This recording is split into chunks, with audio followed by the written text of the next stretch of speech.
Hello, what's up? Kadiskarting bahay. Dito ako ngayon sa bayaw ko. Ang gagawin namin is magluto daw kami ng dinakdakan.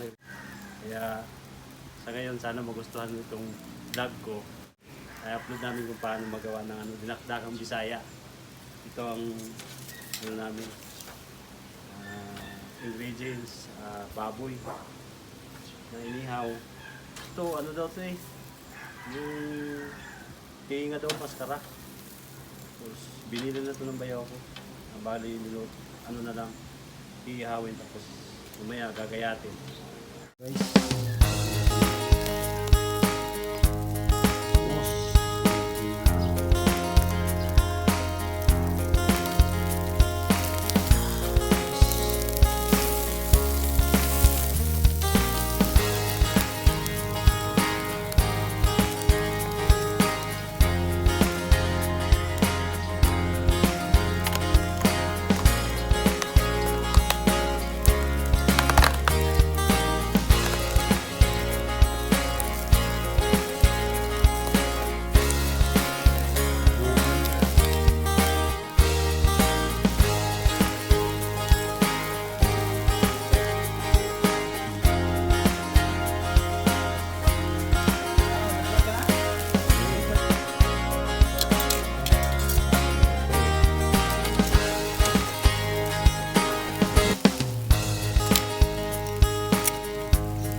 Guys, timplahan na natin yung dinakdakan na Bisaya.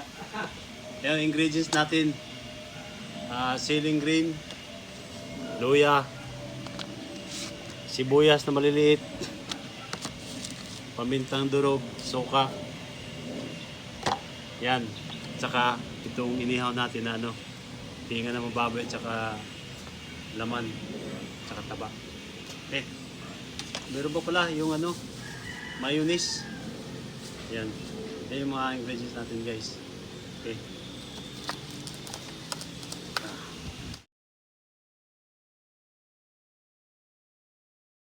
Guys, finished product ng dinakdakang Bisaya. Yan daw.